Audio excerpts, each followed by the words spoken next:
Electric charges and fields ചാപ്റ്ററിലെ Gauss law എന്ന ടോപ്പിക്കാണ് പാർട്ട് 17 വീഡിയോയിൽ ഡിസ്കസ് ചെയ്യുന്നത്.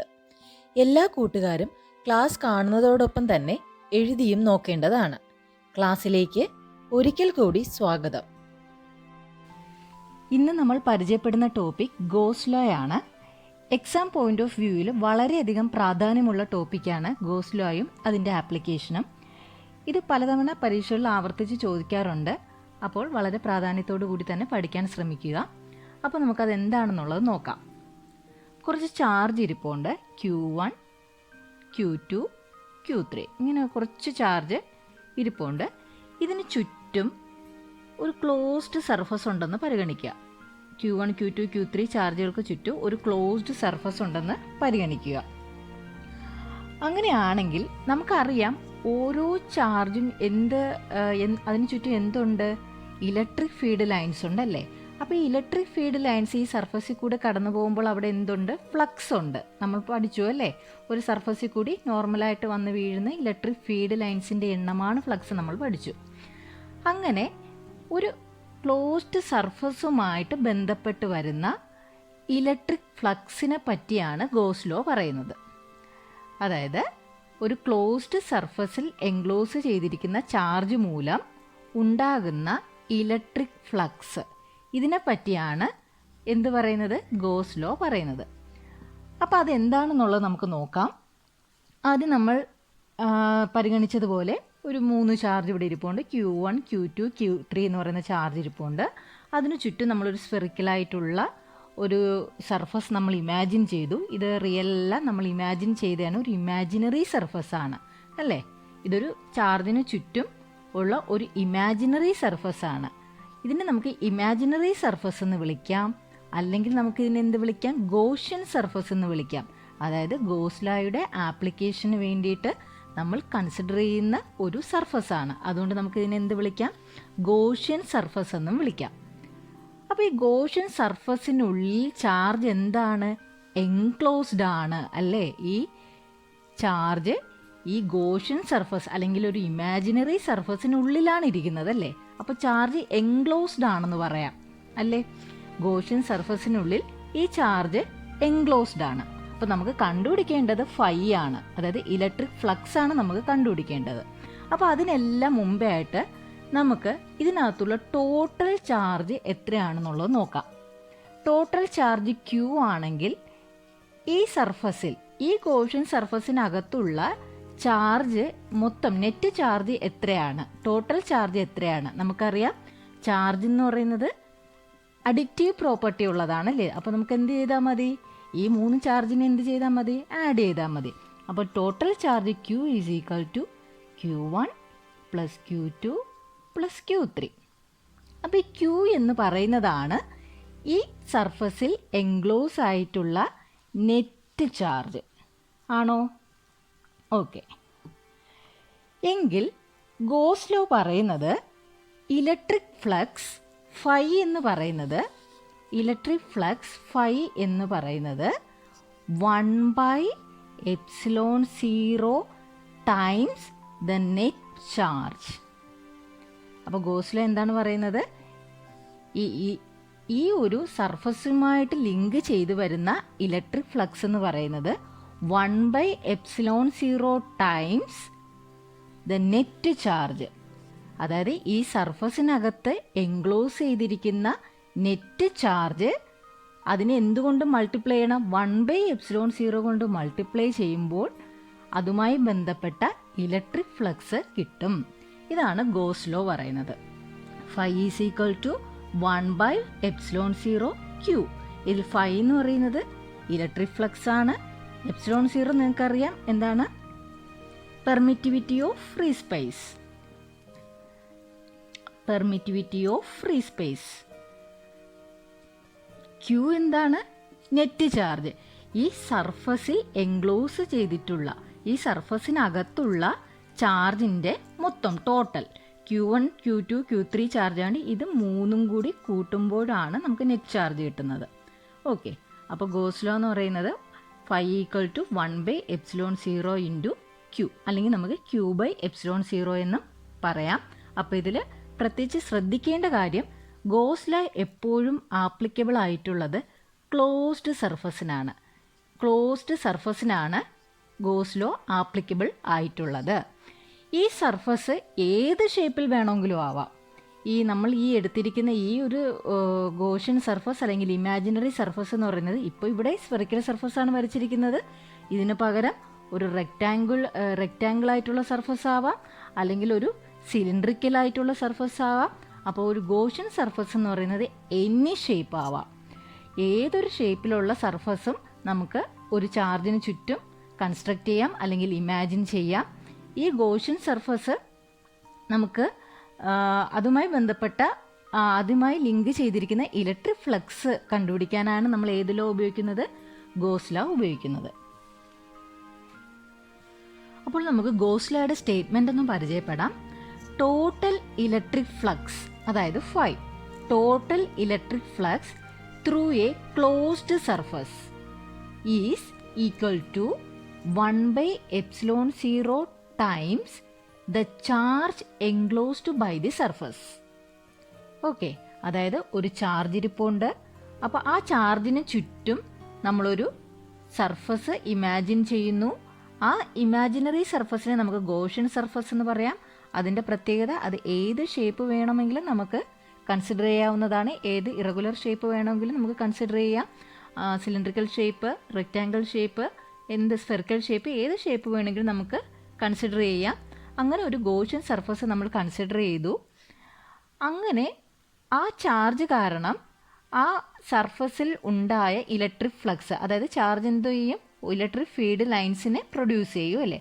അപ്പോൾ ഈ ഒരു ഗിവൺ ഏരിയയിൽ കൂടി ഇലക്ട്രിക് ഫീൽഡ് ലൈൻസ് കടന്നു പോകുമ്പോൾ എന്തായാലും അവിടെ ഒരു ഇലക്ട്രിക് ഫ്ലക്സ് ഉണ്ടാവും. ആ ഇലക്ട്രിക് ഫ്ലക്സിൻ്റെ വാല്യൂ ആണ് ഗോസ് ലോ വഴി നമുക്കറിയാവുന്നത് 1/ε0 ചാർജ് എൻക്ലോസ്ഡ്. അതായത് ഈ ഒരു സർഫസിനകത്ത് എൻക്ലോസ് ചെയ്യപ്പെട്ടിരിക്കുന്ന ചാർജിനെ നമുക്ക് 1/ε0 കൊണ്ട് മൾട്ടിപ്ലൈ ചെയ്താൽ നമുക്ക് ഈ സർഫസുമായി ബന്ധപ്പെട്ട് വന്ന ഇലക്ട്രിക് ഫ്ലക്സ് കണ്ടുപിടിക്കാം. ഓക്കെ അല്ലേ? അപ്പോൾ എപ്പോഴും ഗോസ് ലോ ഒരു ക്ലോസ്ഡ് സർഫസുമായിട്ടാണ് ബന്ധപ്പെട്ടിരിക്കുന്നത്. പിന്നെ രണ്ടാമത്തെ കാര്യം ആലോചിക്കേണ്ടത്, ചാർജ് എപ്പോഴും ഈ ക്ലോസ്ഡ് സർഫസിനുള്ളിൽ എൻക്ലോസ്ഡ് ആയിരിക്കും. ഓക്കെ, അപ്പോൾ അങ്ങനെ എൻക്ലോസ്ഡ് ആ ഒരു ചാർജ് കാരണം ആ ഒരു സർഫസിൽ ഒരു എലമെൻറ്റിൽ ഉണ്ടാകുന്ന electric flux, total electric flux, ആ ഒരു സർഫസിൽ ഉണ്ടാകുന്ന ടോട്ടൽ ഇലക്ട്രിക് ഫ്ലക്സ് കണ്ടുപിടിക്കാനാണ് ഗോസ് ലോ യൂസ് ചെയ്യുന്നത്. ഇനി നമുക്ക് ഗോസ് ലോയുടെ പ്രൂഫ് നോക്കാം. ഇതിനായിട്ട് നമ്മളൊരു പോസിറ്റീവ് ചാർജ് പ്ലസ് ക്യൂവിനെ ഫ്രീ സ്പേസിൽ വയ്ക്കുന്നു. ഒരു പോസിറ്റീവ് ചാർജാണ്, അതിനെ നമ്മൾ ഫ്രീ സ്പേസിൽ വയ്ക്കുന്നു. അപ്പോൾ നമുക്കറിയാം, ഇതിന് ചുറ്റും നമ്മൾ എന്ത് ചെയ്യുന്നു? ഒരു ഇമാജിനറി സർഫസ് അല്ലെങ്കിൽ ഒരു ഗോഷ്യൻ സർഫസിനെ നമ്മൾ എന്ത് ചെയ്യുന്നു? ഇമാജിൻ ചെയ്യുന്നു അല്ലേ. ഒരു ഗോഷ്യൻ സർഫസിനെ നമ്മൾ കൺസ്ട്രക്ട് ചെയ്യുന്നു അല്ലെങ്കിൽ ഇമാജിൻ ചെയ്യുന്നു. അപ്പോൾ ഇവിടെ ഒരു ഗോഷ്യൻ സർഫസ് ഇമാജിൻ ചെയ്യുകയാണ്. ഒരു സ്ഫെറിക്കൽ സർഫസാണ് പരിഗണിക്കുന്നത്. പക്ഷെ നമുക്കറിയാം, ഗോഷ്യൻ സർഫസ് എന്ന് പറയുന്നത് ഏത് ഷേപ്പ് വേണമെങ്കിലും നമുക്ക് എടുക്കാം. പക്ഷെ നമ്മുടെ ഒരു കാൽക്കുലേഷൻ എളുപ്പത്തിന് വേണ്ടിയിട്ട് നമ്മളിവിടെ ഒരു സ്ഫെറിക്കൽ ഷേപ്പാണ് നമ്മൾ എടുക്കുന്നത്. അപ്പോൾ നമുക്കറിയാം, ഈ ഒരു +q ചാർജിൽ നിന്നും ഫീൽഡ് ലൈൻസ് എന്ത് ചെയ്യും? ഈ ഫീൽഡ് ലൈൻസ്, ഇതിൻ്റെ 4 ചുറ്റും ഫീൽഡ് ലൈൻസ് ഉണ്ടല്ലേ. പോസിറ്റീവ് ചാർജ് ആയതുകൊണ്ട് ഔട്ട്വേർഡ് ഡയറക്ഷൻ ആയിരിക്കും. പോസിറ്റീവ് ചാർജ് ആയതുകൊണ്ട് ഫീൽഡ് ലൈൻസ് എന്ന് പറയുന്നത് ഔട്ട്വേർഡ് ഡയറക്ഷൻ ആയിരിക്കും. അങ്ങനെ ഈ ഫീൽഡ് ലൈൻസ് ഏതിൽ കൂടെയും കടന്നു പോകുന്നുണ്ട്? ഈ ഒരു ഏരിയയിൽ കൂടി കടന്നു പോകുന്നുണ്ടല്ലേ. ഈ ഒരു നമ്മൾ എടുത്ത ആ ഒരു ഗോഷ്യൻ സർഫസിൽ കൂടി എന്ത് ചെയ്യുന്നുണ്ട്? ഈ +q ചാർജിൽ നിന്നുള്ള ഇലക്ട്രിക് ഫീൽഡ് ലൈൻസ് കടന്ന് പോകുന്നുണ്ട്. നമ്മളിവിടെ ഒരു ചെറിയ ഒരു ഏരിയ എലമെൻ്റ് എടുക്കുന്നു. ഈ ഒരു ഭാഗത്തായിട്ട് നമ്മളൊരു ചെറിയ ഒരു ഏരിയ എലമെൻ്റ് എടുക്കുന്നു. ആ ഏരിയ എലമെൻറ്റിനെ നമുക്ക് എ എന്ന് കൊടുക്കാം. ഓക്കെ, അപ്പോൾ ഒരു ഗോഷ്യൻ സർഫസിൻ്റെ ഒരു ചെറിയ ഒരു ഭാഗം നമ്മൾ കൺസിഡർ ചെയ്യുന്നു. ആ ഒരു ഏരിയ എലമെൻറ്റിന് നമുക്ക് എ എന്ന് കൊടുക്കാം. അപ്പോൾ ഇപ്പോൾ നമുക്കറിയാം, ഗോഷ്യൻ സർഫസിനകത്താണ് എന്തുള്ളത്? ചാർജ് ഉള്ളത് അല്ലേ. അതായത് ചാർജ് എന്ന് പറയുന്നത് ഈ ഗോഷ്യൻ സർഫസിന് അകത്താണ്, എൻക്ലോസ്ഡ് ആണെന്ന് പറയാം അല്ലേ. ഇനി നമുക്ക് ഈ ഒരു ഏരിയയിൽ ഉണ്ടാവുന്ന, ഇപ്പം നമുക്കറിയാം ഈ ഒരു ഏരിയയിൽ നോർമലായിട്ട് കുറേ ഇലക്ട്രിക് ഫീൽഡ് ലൈൻസ് കടന്നു പോകും. അത് കാരണം ആ ഒരു ചെറിയൊരു ഏരിയയിൽ എന്തുണ്ടാവും? ഫ്ലക്സ് ഉണ്ടാവും അല്ലേ. അതായത് ഇലക്ട്രിക് ഫീൽഡ് ലൈൻസിൻ്റെ എണ്ണം, ഒരു ഏരിയയിൽ കൂടി കടന്നു പോകുന്ന ഇലക്ട്രിക് ഫീൽഡ് ലൈൻസിൻ്റെ എണ്ണത്തിനെയാണ് നമ്മൾ എന്ത് വിളിക്കുന്നത്? ഫ്ലക്സ് എന്ന് വിളിക്കുന്നത്. അപ്പോൾ ഇതൊരു ചെറിയൊരു ഏരിയ എടുത്തുകൊണ്ട് ഒരു ചെറിയൊരു ഫ്ലക്സ് അവിടെ ഉണ്ടാവും. അതിന് നമുക്ക് d∅ എന്ന് കൊടുക്കാം. അങ്ങനെ ഉണ്ടാകുന്ന ഒരു ചെറിയൊരു ഫ്ലക്സിന് നമുക്ക് d∅ എന്ന് കൊടുക്കാം.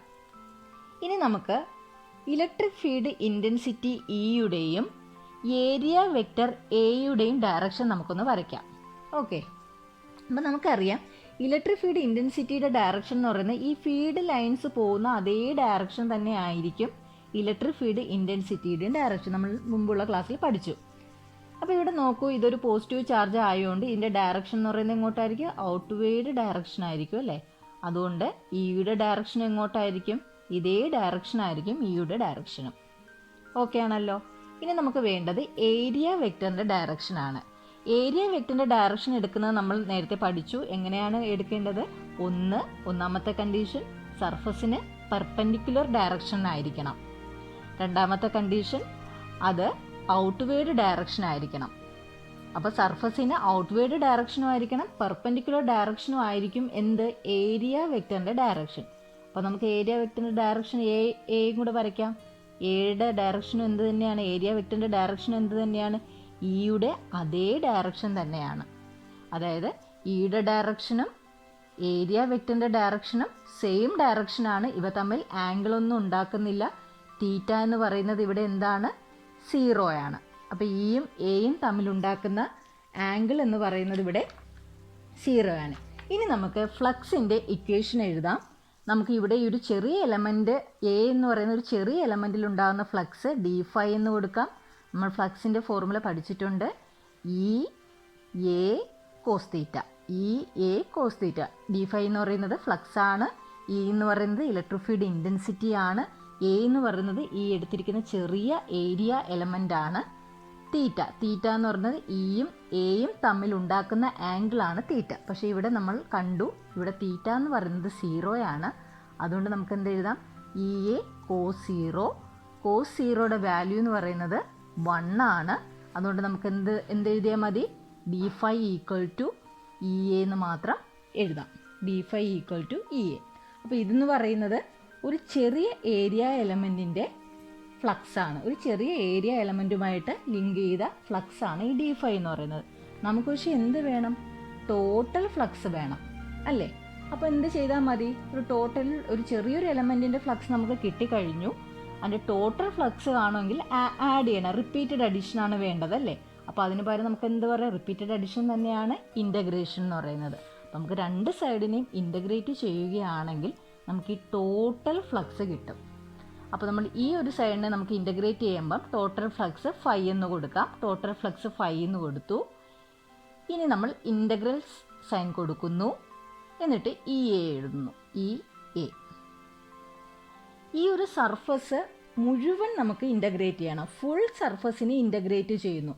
അതുകൊണ്ട് നമ്മളിതിന് ക്ലോസ്ഡ് ഇൻ്റഗ്രൽ കൊടുക്കുന്നു. ഫുൾ സർഫസിനെ ഇൻ്റഗ്രേറ്റ് ചെയ്യുന്നതുകൊണ്ട് നമ്മൾ ക്ലോസ്ഡ് ഇൻ്റഗ്രൽ എന്ന് പറയുന്ന നൊട്ടേഷൻ കൊടുക്കുന്നു. ക്ലോസ്ഡ് സർഫസ് എന്ന് കാണിക്കാൻ വേണ്ടിയിട്ടാണ് ഇങ്ങനൊരു സർക്കിളും കൂടെ മിഡിലായിട്ട് കൊടുക്കുന്നത്. ഓക്കെ, ഇനി നമുക്ക് നോക്കാം. ഇതൊരു സ്ഫെറിക്കൽ ഷേപ്പാണല്ലേ. അപ്പോൾ നമുക്കിവിടെ കാണുമ്പോൾ തന്നെ അറിയാം, ഇതിൽ നിന്നും ഈ സർഫസിലോട്ടുള്ള ഏത് പോയിന്റിലോട്ടുള്ള ദൂരം നോക്കിയാലും ഒരു സ്ഫിയറിൻ്റെതായതുകൊണ്ട് അത് ദൂരം ഈക്വലാണ്. അതായത് റേഡിയസ് ആയിട്ട് വരും അല്ലേ. അപ്പോൾ ഇതിൽ നിന്നുള്ള ഏത് ഒരു പോയിന്റിലോട്ട് വരച്ചാലും അതിൻ്റെ ഒരു ദൂരം എന്ന് പറയുന്നത് സെയിം ആണ്, ഒരുപോലെയാണ്. അപ്പോൾ ഇവിടുത്തെ പ്രത്യേകത എന്തായിരിക്കും? ദൂരം സെയിം ആയതുകൊണ്ട് ഇവിടുത്തെ ഏതൊരു പോയിന്റ്, ഈ സർഫസിലുള്ള ഏതൊരു പോയിന്റിലും അതായത് ഇലക്ട്രിക് ഫീൽഡ് ഇൻറ്റൻസിറ്റി എന്ന് പറയുന്നത് ഒരു കോൺസ്റ്റൻറ്റ് വാല്യൂ ആണ്. ഏതൊരു പോയിന്റിലുള്ള ഇയുടെ വാല്യൂ എന്ന് പറയുന്നത് സെയിം ആയിരിക്കും. ഈ സർഫസിലുള്ള ഏതൊരു പോയിന്റിലെ ഇയുടെ വാല്യൂ എന്ന് പറയുന്നത് സെയിം ആണ്. അതുകൊണ്ട് നമുക്ക് എന്ത് ചെയ്യാം? ഇ എന്ന് പറയുന്നത് ഒരു കോൺസ്റ്റൻ്റ് ആയതുകൊണ്ട് ഇയെ പുറത്തെടുക്കാം. ഇയെ പുറത്തെടുത്തിട്ട് നമുക്ക് ഏതിനെ മാത്രം ഇൻ്റഗ്രേറ്റ് ചെയ്താൽ മതി? എയെ മാത്രം ഇൻ്റഗ്രേറ്റ് ചെയ്താൽ മതി. എ എന്ന് പറയുന്നത് ഈ ഒരു ചെറിയ എലമെൻ്റ് ആണല്ലേ. അപ്പോൾ നമുക്കറിയാം ഈ ഒരു സ്ഫിയറിൻ്റെ മൊത്തം ഏരിയ എന്ന് പറയുന്നതാണ് ഇതിൻ്റെ ആൻസറായിട്ട് കിട്ടുന്നത്. അതായത് ഈ ഒരു ഏരിയ എലമെൻറ്റിനെ നമുക്ക് ഇൻ്റഗ്രേറ്റ് ചെയ്യുമ്പോൾ ഈ സർഫസിൻ്റെ മൊത്തം ഏരിയ ആണ് കിട്ടേണ്ടത്. അപ്പോൾ നമുക്കറിയാം ഒരു സ്ഫിയറിൻ്റെ ഏരിയ എന്ന് പറയുന്നത് നമ്മൾ പഠിച്ചിട്ടുണ്ട് 4πr² ആണ്. നമ്മൾ മാത്സിൽ പഠിച്ചിട്ടുണ്ട് ഒരു സ്ഫിയറിൻ്റെ ഏരിയ എന്ന് പറയുന്നത് 4πr² ആണ്. ഇനി നമുക്ക് ഇയുടെ വാല്യൂ എഴുതാം. ഇ ഈക്വൽ ടു നമ്മൾ പഠിച്ചു 1/4πε0 Q divided by r². Okay, ഇത് നമ്മൾ നേരത്തെ പഠിച്ച ഇക്വേഷനാണ്. ഇനി നമുക്ക് ഈ രണ്ട് ഇക്വേഷനും കൂടി ഇങ്ങോട്ട് സബ്സ്റ്റിറ്റ്യൂട്ട് ചെയ്ത് കൊടുക്കാം. ഓക്കെ, അപ്പോൾ ഇയുടെ വാല്യൂ നമ്മൾ എഴുതുന്നു 1/4πε0 Q ഡിവൈഡഡ് ബൈ r². പിന്നെ വേണ്ടത് ഇൻ്റഗ്രൽ ഓഫ് എ, സ്ഫിയർ ആയതുകൊണ്ട് അതിൻ്റെ വാല്യൂ നമ്മൾ കണ്ടുപിടിച്ചു 4πr². ഓക്കെ, ഇനി ഏതൊക്കെ ടൈം ക്യാൻസൽ ചെയ്ത് പോകുമെന്ന് നോക്കൂ. 4π പോവും, ഇവിടത്തെയും 4π ക്യാൻസൽ ചെയ്തു. r², ഈ മുകളിലത്തെയും താഴത്തെയും r² പോയി. ബാലൻസ് ഉള്ളത് 1/ε0 Q. എന്താണത്? ഫ്ലക്സ് ആണ്. അതായത് ഈ സർഫസുമായി ബന്ധപ്പെട്ട് വരുന്ന ടോട്ടൽ ഫ്ലക്സ് എന്ന് പറയുന്നത് എന്ത് നമുക്ക് കിട്ടി? 1/ε0 Q. ഇതല്ലേ ഗോസ് ലോ. അപ്പോൾ നമ്മുടെ ഗോസ് ലോയുടെ പ്രൂഫ് ഇതാണ്. നമ്മളൊരു പോയിന്റ് ചാർജിന് ചുറ്റും ഒരു ഗോഷ്യൻ സർഫസ് കൺസ്ട്രക്ട് ചെയ്തു. അതിനുശേഷം നമ്മൾ ഫ്ലക്സിൻ്റെ ഇക്വേഷൻ എഴുതി. എന്നിട്ട് സ്ഫിയറിൻ്റെ ഏരിയയും ഇലക്ട്രിക് ഫീൽഡ് ഇൻറ്റൻസിറ്റിയുടെയും വാല്യൂവും നമ്മൾ സബ്സ്റ്റിറ്റ്യൂട്ട് ചെയ്തപ്പോൾ നമുക്ക് ഗോസ് ലോ പറഞ്ഞ അതേ സ്റ്റേറ്റ്മെൻറ്റ് തന്നെ നമുക്ക് അതിൻ്റെ ഒരു ഇക്വേഷൻ തന്നെ നമുക്ക് കിട്ടി. Phi is equal to 1/ε0 Q. Q എന്ന് പറയുന്നത് ഈ ഗോഷ്യൻ സർഫസിനകത്തുള്ള നെറ്റ് ചാർജാണ്. ഫൈ എന്ന് പറയുന്നത് ഈ സർഫസുമായിട്ട് ബന്ധപ്പെട്ട് വന്ന ഇലക്ട്രിക് ഫ്ലക്സ് ആണ്. അപ്പോൾ ഗോസ് ലോയുടെ ഒരു യൂസ് എന്ന് പറയുന്നത് നമുക്ക് ഇലക്ട്രിക് ഫ്ലക്സ്, ഒരു ക്ലോസ്ഡ് സർഫസിലുള്ള ഇലക്ട്രിക് ഫ്ലക്സ് കണ്ടുപിടിക്കാൻ നമുക്ക് എന്ത് ഉപയോഗിക്കാം? ഗോസ് ലോ യൂസ് ചെയ്യാം. ഇതോടുകൂടി പാർട്ട് 17 വീഡിയോ അവസാനിക്കുന്നു. സബ്സ്ക്രൈബ് ചെയ്യാത്തവർ സബ്സ്ക്രൈബ് ചെയ്യുക. അഭിപ്രായം കമൻറ്റ് ബോക്സിൽ അറിയിക്കുമല്ലോ.